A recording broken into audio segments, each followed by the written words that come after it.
Okay, real talk. We're almost officially halfway through the year, and I need to ask you something. Not as a doctor, but as someone who's been in this work long enough to know what burnout looks like when it's wearing a sundress and a smile. How are you actually doing? Not the version that you post, not the answer you give your coworkers. I'm talking about the version of yourself at 11 p.m. at night when you're sitting in your house, looking at your bank account, looking at your calendar that's completely full, maybe looking at the ceiling, just trying to fall asleep, thinking about all of the things that you have on your schedule to do for the next day. Because here's what I see every single summer. People show up to June completely depleted. They spend July avoiding the real conversations, and by August, they're wondering how they ended up behind again, financially, emotionally, all of it. And I don't want that for you. So today we're going to do something a little bit different. I don't have any guests on, it's just us. I'm going to walk you through what I call the summer reset, a whole person mid-year check-in that addresses your mental health and your money in the same breath. Because honestly, you can't separate the two. They're completely tied together, and it's time we stop trying. So what I really want to talk about today is first opening with what happens in the summertime, the science of seasonal transitions, right? So in every season, there's going to be a different transition. That's going to be a transition mentally, emotionally, financially for different reasons, depending on what season, literally and figuratively, of your life you're in right now. Summer isn't neutral. There are longer days, there are disrupted routines, there's an increase in social obligation, your kids are off from school, you may be planning some vacations, it's a time that you typically have off, and it affects all of our patterns, our cortisol patterns, the levels of stress that we're feeling. It affects your sleep architecture, how you're able to sleep at night. Are you getting a good night's sleep? Meaning, are you falling asleep at a good time? Is it taking you a long time to fall asleep? Are you actually getting consistent hours of sleep, or do you have frequent waking up? So all of those things are going to be affected. It also then impacts your decision-making capacity, because if you're constantly stressed and your cortisol levels are up, and if you're not getting good sleep, whether it's interrupted sleep throughout the day or throughout the night, or if it just takes you a prolonged time to fall asleep, then you're not going to be able to maximize or optimize your decision making. And so that can affect your mental clarity, it can affect your mood, it affects so many different things. And this isn't just a lifestyle opinion. This is completely science-based biology, right? It's just how your body works, kind of fight or flight. And so what I want to introduce to you today is the link between your mind and your money. There's a direct link. What your thoughts and feelings are surrounding money is going to directly impact part of your mental health and how you're feeling. And then that, of course, directly impacts the way that you go about your day, the actions that you take each day, the way that you're feeling throughout your day, your interactions with other people. So all of those things are going to be linked together, and trying to separate them only makes it worse. So financial stress is the number one reported source of anxiety in adults consistently. And yet most wellness spaces treat money like it's a separate conversation, and it's not. Chronic financial stress activates the same threat response as a physical danger. So the same feeling that you have when you were in physical danger, and I'm sure all of us have been in that space, and that could be something where you feel like you're being attacked. Maybe your dog is chasing you. I have some childhood trauma from that. Or if you're about to go on stage and you're doing a TED Talk, or you have to do a presentation for class, those are all things where you feel your body feels like you're in some sort of physical danger. And so you have that fight or flight response, right? Your body wants to run, and that means that your heart rate is up, and maybe you feel that sense of, you feel some nervousness or anxiety. You can feel that in your head or in your belly or in your throat. You can feel sick to your stomach. So those all become physical manifestations of the things that you're feeling, and it narrows our thinking, it depletes our willpower, and this is a part that people don't actually talk about. It makes us worse at managing both our health and our finances. So if you are in that fight or flight mode, mostly in the flight mode, you're going to go into a state of panic and avoidance. So some of the specific traps that I have seen during the summertime is I'll start in September mindset. So you're using summer as a permission slip to just coast by, to kind of forget about all of the things that you didn't want to think about to begin with, anything that might be causing you any kind of stress. That may mean that you are thinking, all right, well, I'll open that bank statement later, or I'm just not going to look at my bank account at all. I'm not going to think about the amount of spending that I have of like frivolous things or things things that you may not even need. You may be using shopping as a therapy when you know that you don't have the finances or funds for that. And so that's just kind of, I'll think about this in September. You're putting it on the back burner because you don't want to think about it now. It's just avoidance. B, social spending spiral. So kind of what I already alluded to, you're planning multiple vacations, you're going to different events that could be sporting events or concerts, you're taking trips, maybe weekend trips somewhere, because this is what everyone else is doing. You're trying to keep up with other people's kind of highlight reels and social calendar, and feeling that if you're not doing those things, then you are not in the same financial space as the people that you're around. And maybe you're not, and that's okay. But this is kind of the summer mindset. I'm going to, again, put that on the back burner. I won't think about that until later. I'll open my credit card statement later, and you know that you don't have funds for that. C, body image and emotional eating season. So I've talked about this several times in the previous seasons of Prescription for Change, just what you're thinking about as far as your physical health and what that looks like, whether it's your own perception of what your body looks like or what you should look like, your own perception of what healthy looks like, or is it the projection that other people have been putting onto you, what you're seeing either on social media or the people that you're around or people on TV and magazines. Like, we all have this perception of what health looks like, and we're learning that that's different for each person, and it's going to be different for you depending on your age and the season of life that you're in and what's going on. So this body image, emotional eating season, where it's like, okay, summer bodies are created like in the winter, your body and your health, that's something that's not just for a season, that is ongoing. And so the mental health toll of this summer body culture is real, and it's underreported, and a lot of times it just causes you mental stress. It puts a physical stress on you because of the things that you're doing to your body that may not be particularly good. And it also puts an emotional stress on you. And that can then impact everything else that's going on. Okay. Your cortisol, your stress levels, that's all interconnected. So I want to reframe all of this for you. Summer is actually the best time for a reset. And here's why. When your routine is disrupted, the nervous system is more open to new patterns. So you have a very narrow window right now where your change is neurologically easier to install. That means that it's going to be easier to create a new pattern, a new habit, to be intentional right now, because summer is a time where your patterns are disrupted anyway. It's not the typical routine of your life when you have kids and your work and everything else. So summer is the time of like this free time, right? At least for most people. So we're going to use this opportunity and optimize it to our benefit. So here's what you're going to do. I'm going to set up for you my summer reset that has 4 pillars. And I want you to think of them as 4 honest questions that you're going to sit with this week. So this is something that I want you to do and implement right now, not next week,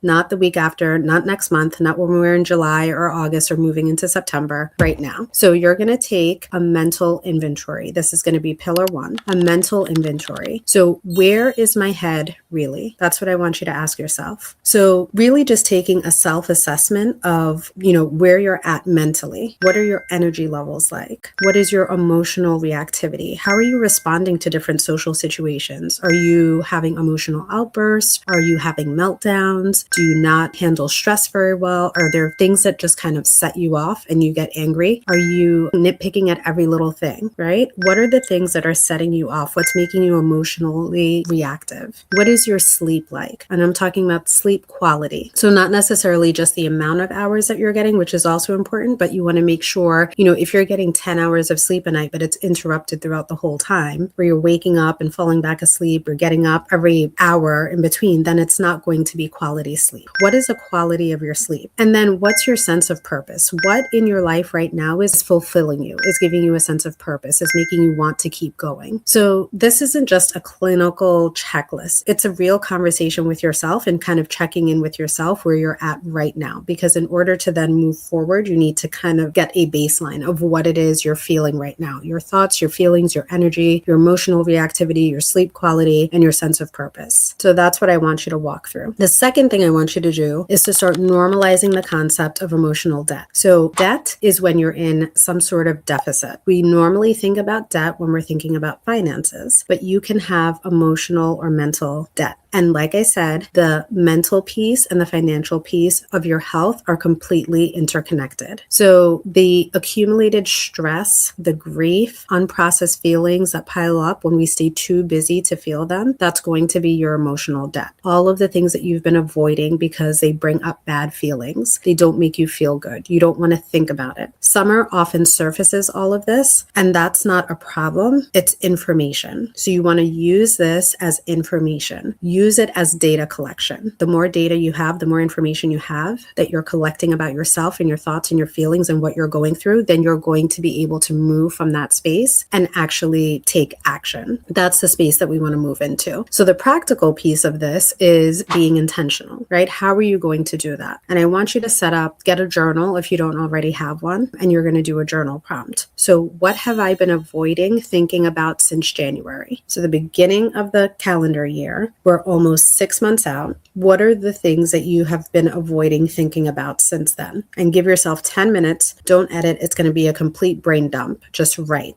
You're not censoring yourself. You're not editing yourself. You're just writing the first things, thoughts, feelings, everything else that comes to your mind about what you've been avoiding. And I'm not talking about kind of white knuckling through the summer, because you've already been doing that. You've been white knuckling it probably through the whole year. So I want you to really sit with this. If you're already exhausted, being productive or trying to force yourself to be more productive is not the answer. You need to restore, you need to rest, you need to reset. And that's the purpose of this. Okay, so that's the first pillar, is taking a mental inventory. You need to see what you already have in stock, what's going on, so that you can then figure out what things need to be disposed of, emptied, maybe revamped. But that's what we're going to get into in the second pillar. So this part is financial honesty. Where is my money really? So you've done a mental check-in, and now we're going to do a financial check-in. What's going on with your money, right? Why are you having some difficulty with facing what your finances actually look like? And so this isn't a budgeting lecture. This is an emotional audit again, right? Because your finances are tied to how you feel emotionally, and your emotions or your mental health is tied to your financial wealth. So asking yourself, what does your current financial picture look like? And what does that mean to you?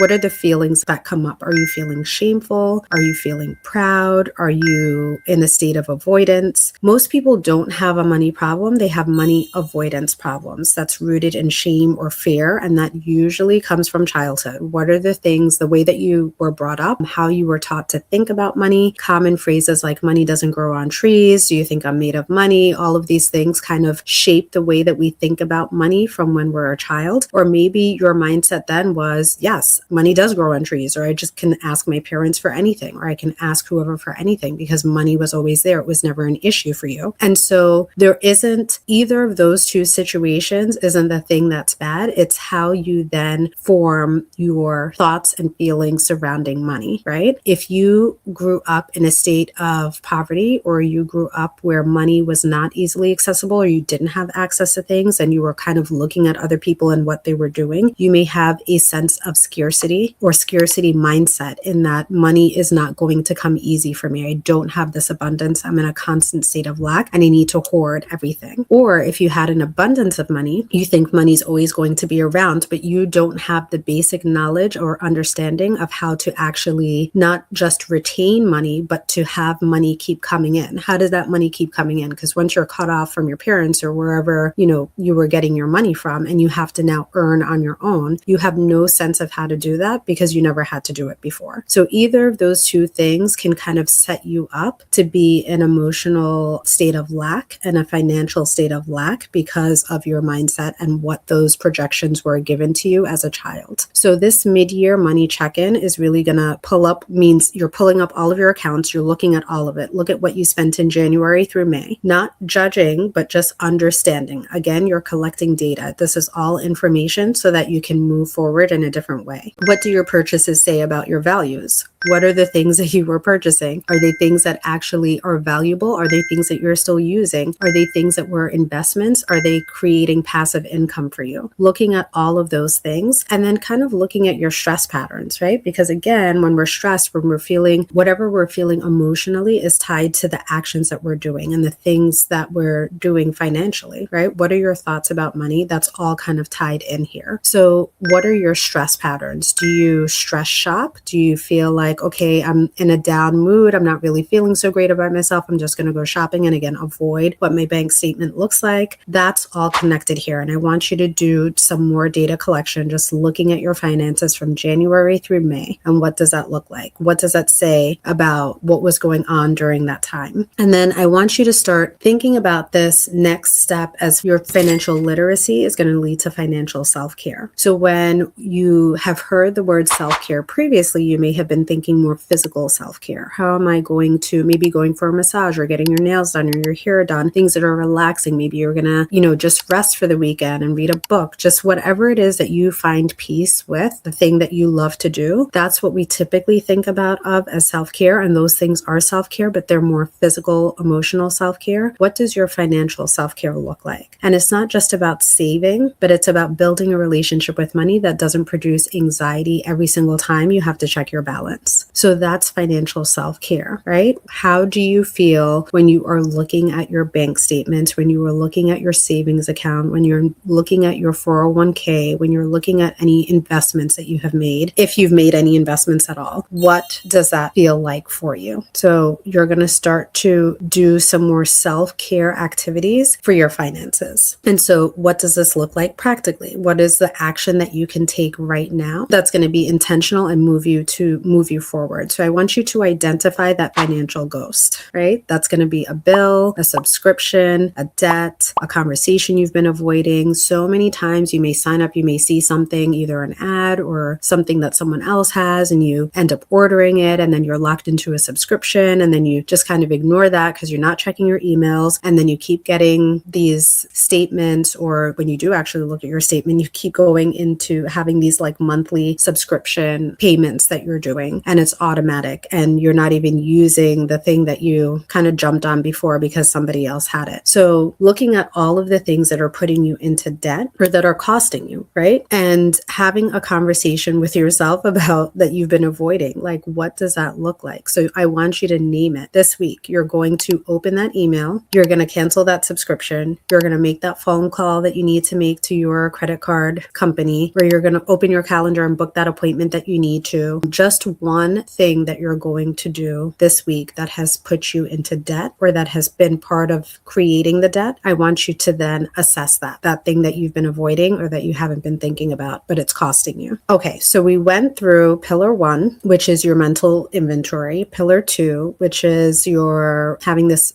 honest financial conversation with yourself and what that looks like. So pillar 3 is going to be boundaries as a budget. What am I actually saying yes to this summer, right? So you've thought about how you're feeling, you've thought about the financial things you've been avoiding, and now I want you to think about what you're actually going to say yes to. So you're going to connect the concept of boundaries to both your mental health and your financial health, because summer is the peak season for obligation spending and obligation socializing. So what is everyone else doing? Is everyone else going down to the shore or doing a beach vacation or doing something exotic in the Caribbean? Or are they going to be flying out to Europe? Or, are they taking a long weekend in a vineyard in California? Like, what's going on, right? What is everyone doing? And I want you to be real here, because the pressure to participate in all of these things is very high. It doesn't matter how old you are. You're feeling that pressure of, I am working full time. I should have the money to do these things. Why am I not in a space to do these things? Maybe going through your head, but this is a time that you're going to have some boundaries. Okay. And so budgeting doesn't just mean mean like restricting yourself. It's not punishment. It's actually just starting to be financially responsible and really just checking in with what things are feasible for you right now, because you want to get to a space where you don't have to dream about what you want your life to look like anymore. You're actually going to be living it. So that's what we're doing. So you're connecting this concept between what boundaries look like and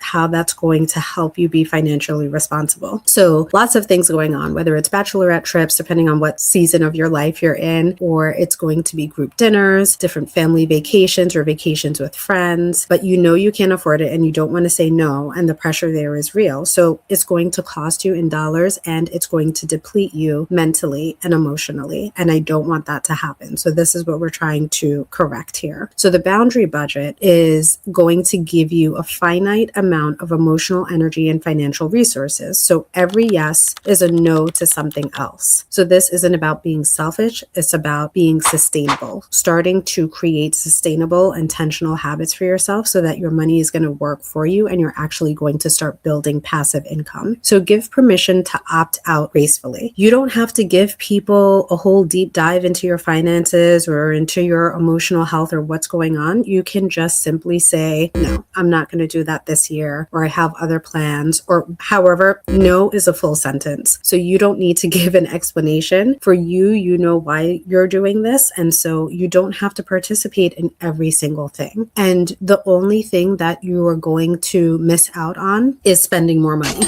So that's what you're trying to avoid, right? If you're spending money in good things that you're investing, that's going to make you money, that's different. But spending money that you don't have to go on a vacation because everyone else is doing it is not going to feel good after. So you're just setting up those boundaries for yourself that are going to help you. So saying your best yes and also gracefully saying no. And that's what this is about. So I want you to focus on the reset this summer. You don't owe anyone an exhaustive list or a draft of what you're doing. It's just no. And what does this look like practically? So I want you to sit and list your summer commitments. You're going to circle the things that genuinely excite you, the things that you really want to do, and you're going to put a line through the ones that you agree to opt out of, right? And you don't have to feel guilty about that. It's just, what are the things you're going to prioritize? Have one conversation this week to either reschedule, reduce, or release some obligations. So that means maybe something, it's not a no forever, it's just a no right now. So you may want to reschedule something, or you may want to reduce something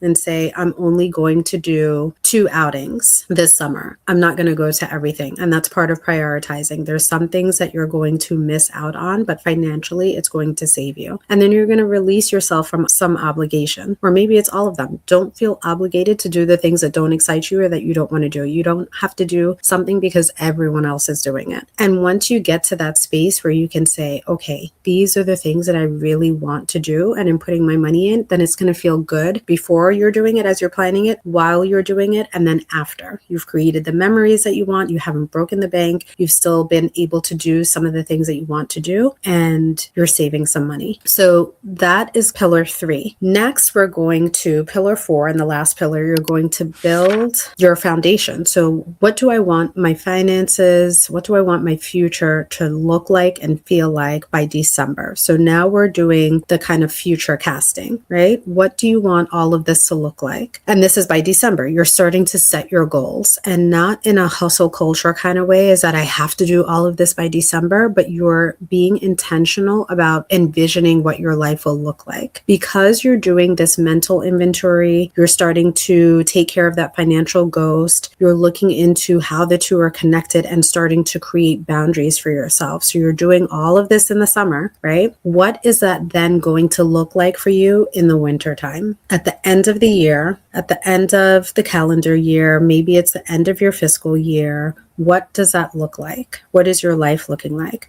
So not goal setting in that hustle culture sense, but I really want you to think about if your mental health, your finances, your energy are all genuinely in a good place right now. By the end of the year, what would that actually look like for you day to day? not this broad overview of, yeah, I'm going to feel great, I'm going to go on vacations, I'm going to spend all this money, but what does that look like for you each day? Envision what the day looks like. When are you waking up in the morning? What are you eating or drinking? What are you doing to kind of get your mind right in that moment? Are you journaling? Are you doing a devotion? Are you working out? Are you going for a quiet walk? Envision every single part of your day. What time are you going into work? What time are you starting your business? What time are you doing the things that you need to do to move yourself forward, right? What does that look like each day, each hour, day in and day out? Not the big milestone, but the daily texture of your day. And that vision becomes the filter, because then every single decision that you make this summer, how you spend your time, how you spend your money, how you spend your emotional energy gets run through that vision, because you have now created what your life will look like. And so once you know what that life will look like, what you're going to be doing each day, you then have action steps to take. You can then take action, and all of the things that you do each day are then starting to be stepping stones or working towards or building more of that foundation. You're building and building and building and building and building then over the next 5-6 months, so that by December, that's no longer just a vision of what your life looks like. It is your life. So that's what you're creating during this time. So I want to be honest with you for a second, because I think what makes this show different, and what I want to make it different, is that I'm not just handing you a framework for something that, I could easily sit here recording in front of you and tell you what your life should look like. But I have done every single one of these things that I described to you. I've done every single one of these things. And it's not just a one-time thing. I started doing it annually, and then I started doing it semi-annually, and then I started doing it quarterly. And so it's really just kind of always keeping yourself in check, or refocusing on the things that you want, on that goal, on that vision, because then it helps to set up each of the steps that you take, right? That's going to start setting up those habits, those sustainable habits, those things that you do. And then it doesn't feel so hard, because you're taking action, small steps or small action every single day. They don't take up a lot of time. So I've done all of the things that I've described for you. I tried white knuckling it through the summers instead of resting, when I could have very well used that rest. So I know what that feels like. I've avoided doing a financial deep dive before, and just because I was scared of what I'd see, and that didn't feel great. I've said yes to things that have drained me, and that really did not feel good, because you're just emotionally depleted, and because I didn't think I had the right to say no at that time. So what I've learned, both personally and through the work that I do with other people, is that your mental health and your financial health are almost always telling the same story. They're just a reflection of each other. When one is suffering, the other is usually suffering too. And when one improves, it creates space for the other to follow. So again, they're completely intertwined, they're interconnected. And so trying to fix one thing without working on the other isn't going to work, because they're completely tied together. So your summer reset isn't about doing more. It's about doing things differently. It's about being honest with yourself long enough to really understand how to make a different choice, or what that looks like, and working through that. You made it to the halfway point of this year, and that's not a small thing. Now let's make it through the second half. Let's make the second half count. So I really just want to, before kind of ending this episode, I know it's been a lot that I've gone through, but I really want you to take action now. Just looking at all of the pillars, really setting up a journal and setting up those prompts for yourself, asking yourself those questions that I asked at the beginning of each pillar, and really just doing a brain dump, not editing yourself at all, and just all of the thoughts and feelings and things that come out for you. I want you to write those down. The journal prompt is going to take 10 minutes tops. And you're going to start with question 1. What have I been avoiding thinking about since January? You're going to write that all out. The second prompt is the financial ghost. Open up the thoughts and feelings that you have about what you've been avoiding. The one thing, and that's it. The third journal prompt is going to be one sentence about your vision casting. So by December, I want to feel blank about my mental health and blank about my finances. And I want you to write that down. Put it somewhere that's visible, somewhere that you can look at, whether it's every day, every week, just to kind of touch base with yourself and reconnect about what your goals are. And that's going to be your summer reset starter kit. So it takes less than an hour total, and it will do more for your second half of your year as far as productivity than anything that you could ever have, any course you could have done, any budgeting spreadsheet, just all of the things that you're trying to sift through and collecting all of this information. If you just answer those 3 questions, those 3 journal prompts, then that's going to do more for you now than anything that you've probably done in the last 6 months. Okay, so I just want to thank you all for spending this time with me, for listening in. Genuinely, I know that there are probably 100 other things that could be taking up your attention and your time. I don't take it lightly that you chose this conversation out of everything else competing for your attention. So if this episode hit home for you, don't keep it for yourself. I want you to share it with someone who needs a reset right now, and you probably already know at least 2 people who would need this. So what I want you to do this week, we're going to go through your mental inventory. You're going to go through your financial inventory, looking at the one financial ghost and just kind of taking a deep dive into that, really refocusing on the things that you want, looking at your future casting, doing those journal prompts. Those are all things that you can do right now. I want you to take care of yourself. That's the most important prescription that you could ever fill. All right, y'all, that's what I have for you today. Cheers to your health.